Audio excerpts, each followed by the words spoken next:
Corey are you? Hello, class, and I'm your substitute teacher for the day.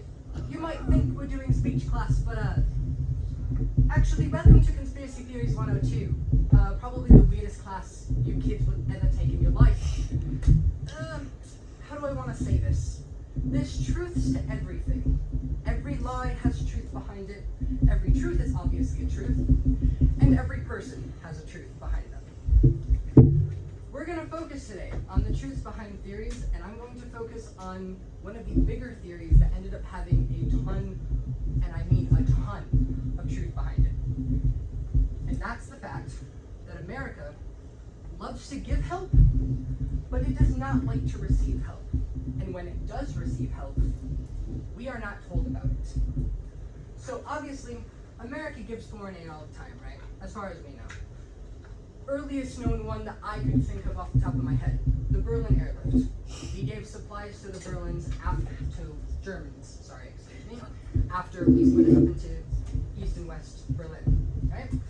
Now, a couple years ago, 2017, Mexico City had an earthquake, and we gave a couple $1,000s to them in order to help them out because they were going through such a natural disaster, and they have helped us before, which I will get into later. Now, we've also received help with our knowledge, considering we had the French's help during the American Revolutionary War. As we all know, they came and they were basically the reason why we won. If we did not have their help, we probably would still be under Britain right now. However, America has been known, or is known, or if you do not know it, you will know now, that when we receive help, we don't like to publicize it. Now, I'm going to have a volunteer from the audience. Someone raise their hands. All right. I would like you to pick one out of there and read off the title, please. Did Mexican troops aid the U.S. after Hurricane Katrina? Yes, they did. After Hurricane Katrina, in around, 1 second.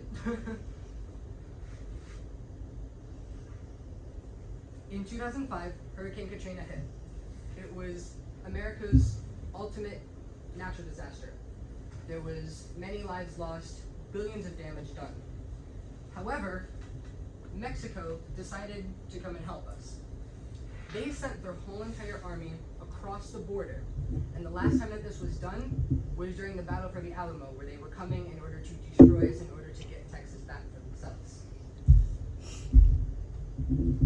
On top of that, they came and they provided us shelter, around 7,000 meals a day, and entirely, after 3 weeks of being there, they had fed so many people. There was about 170,000 meals handed out, 184,000 tons of supplies, and around 500 doctors, all to help us.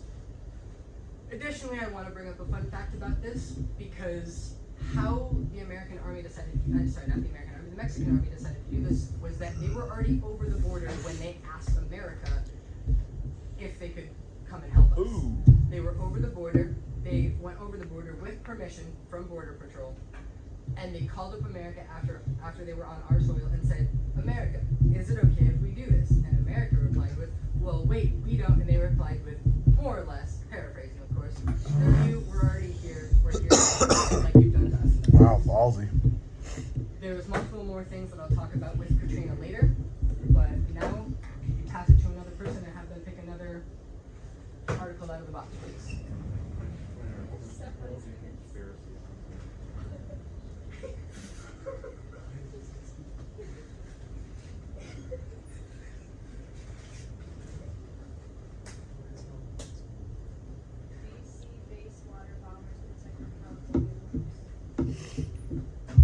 Alright, so a few years ago, well, and almost always, California has had massive wildfires.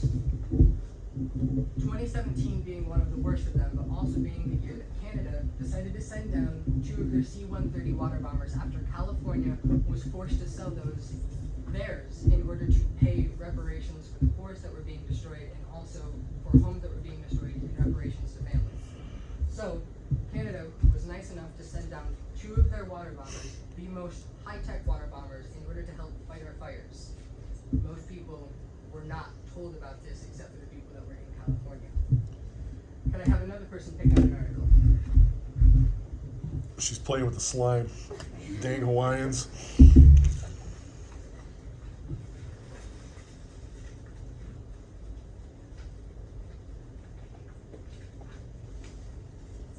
Western fire crews get an assist from Australia and New Zealand. In 2018 and 2008, Washington had very, very major forest fires.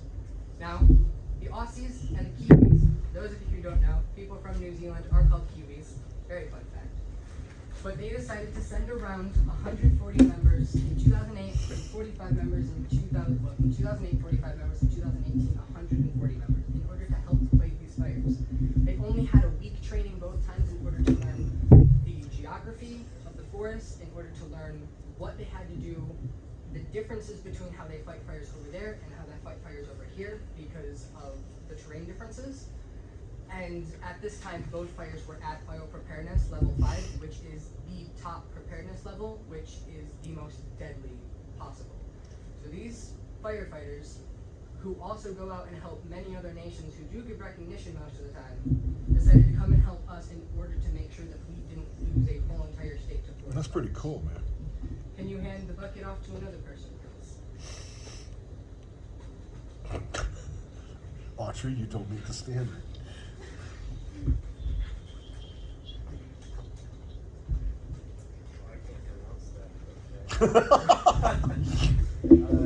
Did the Save Tribes people donate 14 cows to the United States after 9/11? Alright, so the Kenyan Maasai tribe after 9/11, they donated 14 cows to us after 9/11. Now, you all might be thinking, 14 cows? What's really the point behind that? Until you realize that the Kenyan Maasai tribe, cows to them are wealth, food, and their religion. In their religion that they believe in, God has rightfully given them every single cow in the world. That means that they can go and cattle rustle any other people, and it is their God-given right in order Oh to have boy, these cows. I'll get you shot. Right. So, they decided to send us these 14 cows in order to help us after 9/11, because they knew that we'd do something with them important. Now, when we first received, I should say, the cows, there was talk about sending them to a zoo, but that proved too complicated. Then there was talk about killing them for food, but they knew that that would be a major diss on the Kenyan tribe. So finally they decided that they were going to get the cows and then sell them for top dollar as much as they could, and they ended up donating that money to 14 different American scholarships. However, not a lot of people know that a tribe in the middle of Africa decided to send us 14 cows after one person who was in one of the Twin Towers survived and went back to the tribe and told them about it. Wow. Hand it to another person, please.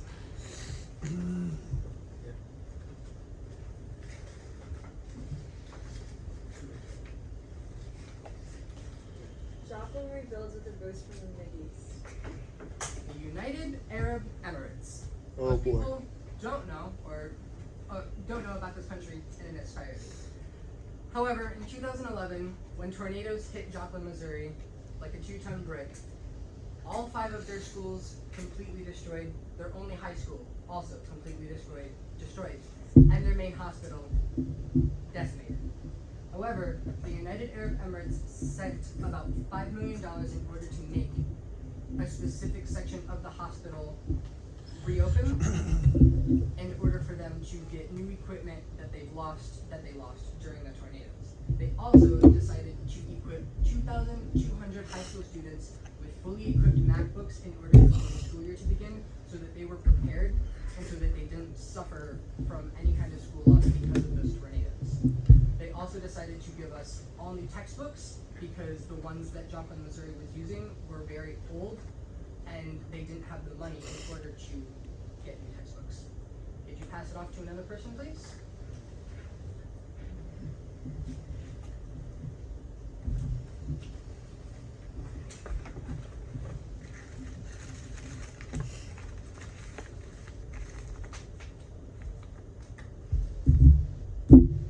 Helping families in in need every winter?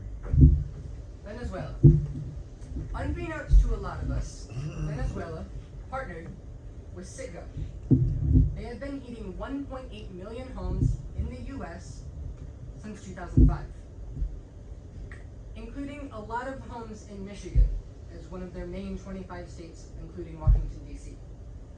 They heat family centers, tribal centers, and homeless shelters, tribal centers, and family households, which is just crazy to think about that a country who is that much in debt is willing to help out the American people.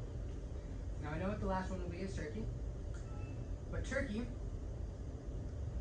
in 2013 gave the Confederate Tribes of Warm Springs Reservation of Oregon $200,000 in order to start an elementary school there, because the poor tribes kids did not have any kind of schooling and they all had to be taught through their ancestors. And now, with building this elementary school, all of them were allowed to be taught in a more general sense, both about their own religion and the American people. Wow.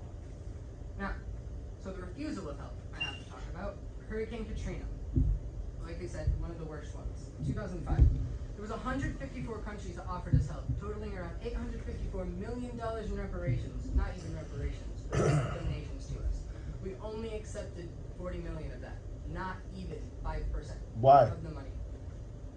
I'll get on that. Cuba, who we had such a strong trade embargo with, we forced them to send their 1,200 doctors back to their homeland. 1,200 doctors, 1,200 doctors that we were given so that we could make sure that people were safe. And we sent them back because it was still under Fidel Castro and he was communist. And we were afraid. Another one, Kuwait Oil. Most of the money that was given to us was $400 million in oil from Kuwait, who we had a war with, in order to get oil. We refused them and never collected up on this, and yet we're still in the term of needing oil all the time. And finally, the spoiling of Italy's aid. Italy gave around a couple $1 million of food, diapers, baby formula, shelters, and just supplies all around. And we let it sit and rot on a beach in the weather because we didn't know what to do with it. When the government was asked about this, they replied with, contact Italy and say we blew it, or we can say that we just didn't know about it, you can persuade me. So, the results of these actions. Hurricane Harvey hit not too long ago, right? Compared to all the help that we got in Katrina, we got barely any help in Harvey. Basically no help whatsoever, unfortunately. I blame most of this on the fact, and so do most historians, philanthropists, and everything, is the fact that we refused help so many other times, and we don't like to give recognition. If we continue this, we will lose allies in wars. God, yes. We will make more enemies in war because we are refusing their able donations that they are trying to help us with. We are not trying to gain anything back from them, but instead it's them trying to help us. So, the real question is, why do we do this? And the only reason that I have been able to come up with in this past couple months of researching this randomly from a Tumblr post is the fact that America loves to help, but we don't want to seem weak. The moment that our country seems weak in our eyes, we're afraid that we seem weak in other countries' eyes, and that gives us able to foreign invaders. It makes us susceptible to war. So we don't like to accept help, or we don't like to talk about the help that we receive, which is very unfortunate. And on top of that, our budget, our foreign aid budget, is less than 1%, but it's still around $5 billion. But most of all that budget goes towards making countries democratic and keeping political stability. For a country that believes in free choice, this is very saddening to see, I should say in the slightest, because to make another country purely democratic for our own needs is very selfish of us, and it should not be done. Hardly any of this budget actually goes towards natural disasters, and it sucks for most people in countries that have horrendous natural disasters, including Haiti, Puerto Rico, any African country. We don't give what we need to give the way that we should give. So the real question is, can we do anything about it? Or are we just going to keep going the way that we've gone the past few years? Cool, dude.